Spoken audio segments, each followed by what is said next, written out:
Thank you Ramesh for the updates.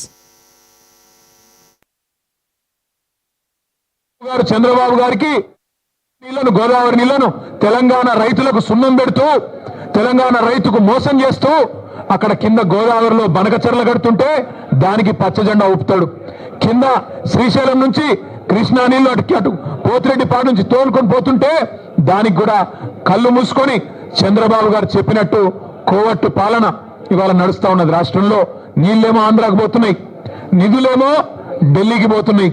ఈ నియామకాలు ఆయన తొత్తులు కొంతమందికి ఇచ్చుకొని వాళ్ళనే చూసుకొని మురిసిపోతా ఉన్నాడు. ఆనాడు 50 ఏళ్ల కింద విధించిన ఎమర్జెన్సీని మళ్ళీ తలపించే విధంగా ఇందిరమ్మ రాజ్యం అంటేనే భయమయ్యేటట్టు ఇలా మళ్ళొక్కసారి పేదల మీద, గిరిజనుల మీద, దళితుల మీద దాడులు చేస్తూ చివరికి సోషల్ మీడియాలో ఒక పోస్ట్ పెడితే, రీట్వీట్ పెడితే నల్లబాలు అనే ఒక బలహీన వర్గాల తమ్ముడు శశిధర్ గౌడ్ ఆ పిల్లగాని పేరు, ఆయన తీసుకుపోయి ఇలా జైల్లో పెట్టిండ్రు. అందుకే ఇందిరమ్మ రాజ్యం అంటే ఏందో ప్రజలకు అర్థమైంది, ఆనాటి రోజులు అంటే ఏందో అర్థమైంది, మార్పు అంటే ఏందో అర్థమైంది, అన్ని విషయాలు అర్థమైనాయి. కాబట్టే కర్రుగాల్చి వాత పెట్టడానికి రేవంత్ రెడ్డి గారికి రాష్ట్ర ప్రజలు సిద్ధంగా ఉన్నారు. తెలంగాణ అంటేనే బీఆర్ఎస్ అనే ప్రచారం చేసే ప్రయత్నం చేస్తున్నారు బీఆర్ఎస్ పార్టీ నాయకులు.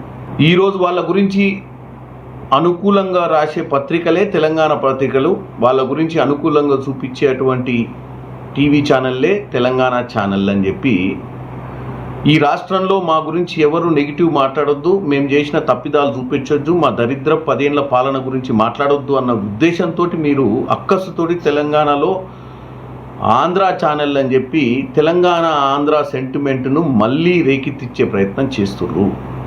తెలంగాణ ప్రజలు ఒకటి గమనించాలి, కేసీఆర్ అయినా కానీ ఎన్టీ రామారావు దగ్గర పోయి బీఫామ్ తీసుకున్నటువంటి ఆంధ్ర పరిపాలకులుగా ఉన్నప్పుడు ఉన్న వారి దగ్గర పనిచేసిన వాళ్ళే ఈ రోజు వాళ్ళ అవసరాల కోసము ఆంధ్ర తెలంగాణ సెంటిమెంట్ను మరొకసారి తీసుకొస్తుర్రు. ఇంతకు ఈ కేటీ రామారావు అంటే కల్వకుంట్ల తారక రామారావు గారి పేరు కూడా కేవలం కేసీఆర్ గారు ఒకప్పుడు ఆయన బీఫామ్ కోసము అబద్ధం చెప్పి తర్వాత వచ్చి అజయ్ అన్న పేరుని తారక రామారావుగా మార్చుకుర్రు. మరి తారక రామారావు అని పేరు పెట్టుకోవడానికి సిగ్గులేదు, కానీ ఆంధ్ర తెలంగాణ మధ్యన వ్యత్యాసం తీసుకొచ్చి అందరూ సుఖంగా ఉంటున్నటువంటి హైదరాబాద్ నగరంలో వీళ్ళున్నంత కాలము స్నేహం, కేటీఆర్ గారి స్నేహితులంతా ఆంధ్రవాసులు రాజులే. ఈయన తిరిగినటువంటి ఫిలిం ఇండస్ట్రీకి సంబంధించినటువంటి మిత్రులంతా ఆంధ్రవాసులే. ఈయన గతంలో హైదరాబాద్ నగరంలో ఈయన చేసిన ప్రతి వ్యవహారము ఆంధ్ర వాళ్ళతోటే. మరి అప్పుడు తప్పనిపించలేదా? ఈరోజు కేవలం మీ గురించి నెగిటివ్గా చూపిస్తున్న వాళ్ళను ఆంధ్ర పత్రికలు అని చెప్పి మళ్ళీ మీ దగ్గర చిల్లర వల్ల ఉన్నటువంటి చదువుకున్న ఐపీఎస్ ఆఫీసర్లతో కూడా మాట్లాడిస్తున్నారు. ఏది రిజైన్ చేసి వచ్చినటువంటి ఐపీఎస్ ఆఫీసర్లతోటి. అంటే కేటీ రామారావు గారు, మీరు చదువుకున్నది గుంటూరులో విజ్ఞాన్ కాలేజ్లో దానికి జ్ఞానం లేని మాటలు మాట్లాడుతున్నావు. నువ్వు చదువుకుంది, పెరిగింది, పేరు పెట్టుకుంది, మీ 10 సంవత్సరాల పాలనలో మీరు వాడుకుంది. అప్పుడు వాళ్ళు ఎప్పుడు కూడా మీకు చెడు అనిపించలే. ఉద్యమం సమయంలో అనిపించిర్రు, తెలంగాణ ప్రజల్ని మభ్యపెట్టి అధికారంలోకి వచ్చిర్రు. ఈరోజు హైదరాబాద్ని గ్లోబల్ సిటీ వేయాలనుకుంటున్నాం, తెలంగాణను గ్లోబల్లో ఒక మంచి రైజింగ్ తెలంగాణ స్లోగన్ తోటి కాంగ్రెస్ పార్టీ పోతుంటే ముందుకు, కాంగ్రెస్ పార్టీ మీద కోపాన్ని పత్రికల మీద, టీవీ ఛానళ్ల మీద చూపిస్తే ఏమొస్తుంది?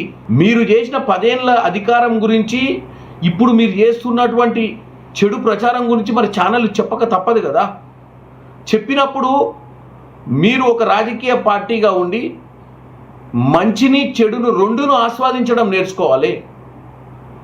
మీరు పోయి దాడి చేయడమే కాకుండా ఇంకా దాడులు చేస్తామని చెప్పడం ఏంది? ఈ బీహార్ సంస్కృతి ఎక్కడి నుంచి వస్తుంది మన దగ్గర?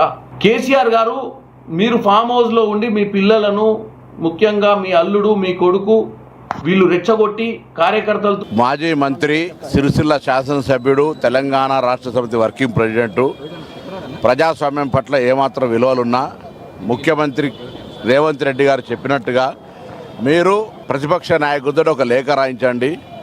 సభలో మనమందరం కూడా సభ్యులం. మీరు అడుగుతున్న అంశాల మీద చర్చ చేయడానికి ప్రభుత్వం సంసిద్ధంగా ఉంది. మేమే అడుగుతా ఉన్నాం చర్చకు రమ్మని.